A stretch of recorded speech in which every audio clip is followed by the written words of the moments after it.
सो हमने पहले डिस्कशन किया जो पुराना वक्त होता था, तवाइफों का दौर था, फिर हमने वेश्यावृत्ति की बात की, रेड लाइट एरियाज़ की बात की, जो बिल्कुल मतलब ग्राउंड लेवल पे जो चीज़ें होती हैं वहाँ पे। लेकिन आजकल अब ऐसा देखा गया, मॉडर्नाइज टाइम आ गया है, तो वो लोग ना शायद जो बिल्कुल ही लोअर कैटेगरी में लोग आ रहे हैं वो जा रहे हैं रेड लाइट एरियाज़ में, बट आजकल रेड लाइट एरियाज़ लोगों के घरों तक पहुँच रहे हैं। बिल्कुल एस्कॉर्ट सर्विसेज हो गई। इनफैक्ट ये भी देखा गया कि मसाज पार्लर्स के अंदर ये काम चल रहा है, लोगों के कईयों के तो घरों पे भी लोगों ने ये चीज़ें करनी स्टार्ट कर दी हैं।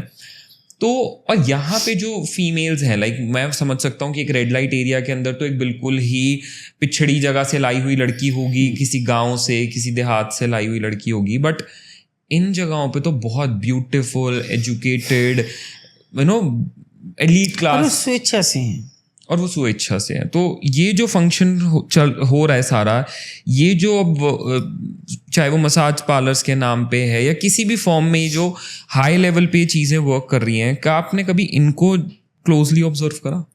मैं तो अपने शहर में एक भी मसाज पार्लर नहीं खुलने दे रही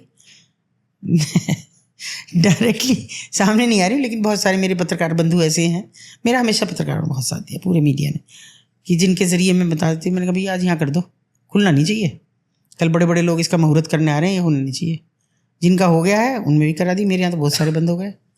मगर देखिए, सब चाहे अतुल शर्मा घर भगत सिंह पैदा हो, ये संभव नहीं है। हर किसी को अपने अपनी तरह से प्रयास करने होंगे। ज़रूरी नहीं है हर मसाज पार्लर बुरा हो, कोई अच्छा भी होगा, लेकिन ये तो आपको देखना है ना कैसे होगा। अभी जैसे कल एक ढाबा पे हमने कराया, कैसे कि आगे ढाबा चल रहा है बढ़िया, ठीक है,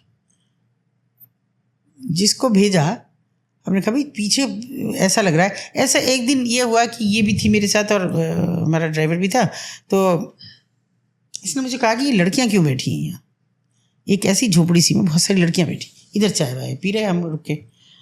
तो मेरे मन में वो बात फंसी रह गई, उसको मैंने कुछ नहीं कहा, मैंने कहा होंगी, चल छोड़ना क्या करें, लेकिन बात फंसी रही।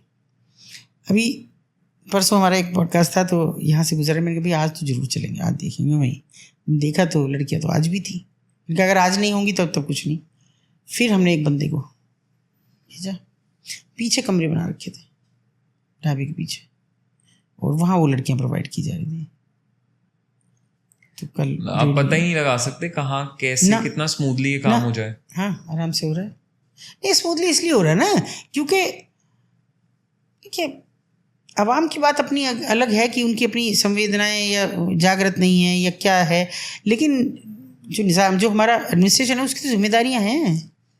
मैम आपको ऐसा क्यों नहीं लगता कि लाइक लॉ ही क्यों नहीं बन जाता कि इसको इलीगल डिक्लेयर कर दिया जाए? कोई हम बालिग नाबालिग के फेर में फंसे पड़े ना। कौन आवाज़ उठा रहा है, बताओ कौन उठा रहा है?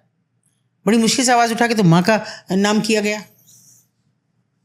जब इतने लोग लगे, इतने साइन कराए, इतनी सब चीज़ हुई, तब जाके माँ का नाम वैलिड हुआ कि बाप का लिखो ना लिखो, माँ के नाम से चल जाएगा। एडमिशन नहीं होते थे तो फिर बताओ इसको कौन कहेगा?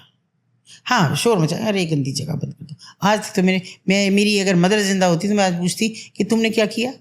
तुम कहती थी खराब औरतें, तो कितना तुम झंडा बरदार बनी आगे चल के, जबकि वो बहुत मजबूत महिला थी। तो सामने कोई नहीं आता, चर्चा करेंगे बैठ के, और चर्चा करके हाथ झाड़ के चले जाएंगे। क्या ये दिल्ली शहर में पूरा अमला बैठा है? दिखता नहीं?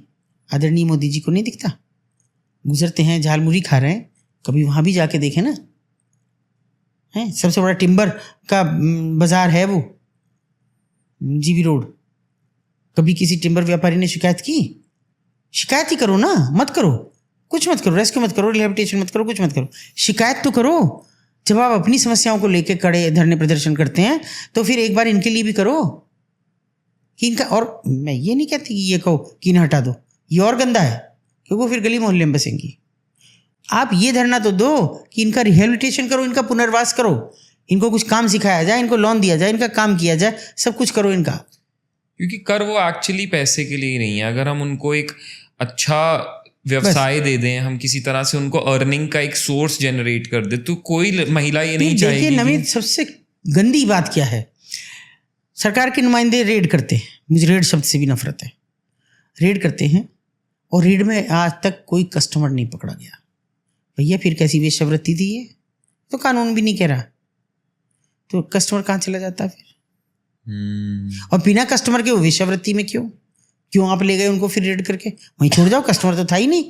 आप कह सकते हो कि साहब वहाँ कोई कस्टमर नहीं मिला, ये सब लड़कियां बैठी थी, जो जितने कस्टमर मिले होंगे वो पैसे दे के बाहर। वो सब पहले ही भगा दिए जाते हैं। इसीलिए तो मैं सूचना नहीं देती, जब भी रेस्क्यू किया मैं कभी पुलिस को नहीं देती, नहीं तो लड़की भाग जाएगी, लड़की को भगा देंगे, पता भी नहीं लगेगा। बिना प्रॉपर कमीशंस के आजकल आप सड़क पे रेडी नहीं लगा नहीं सकते, लगा तो फिर इतना बड़ा बड़े ये बाजार। चलाना कैसे पॉसिबल है? कैसे पॉसिबल है बताइए? और ये स्त्री अस्मिता का बाजार है। सोच के देखिए आप, हम स्त्री बेटी बचाओ बेटी पढ़ाओ, वो किसकी बेटियां हैं? उन्हीं हिंदुस्तान की बेटियां हैं।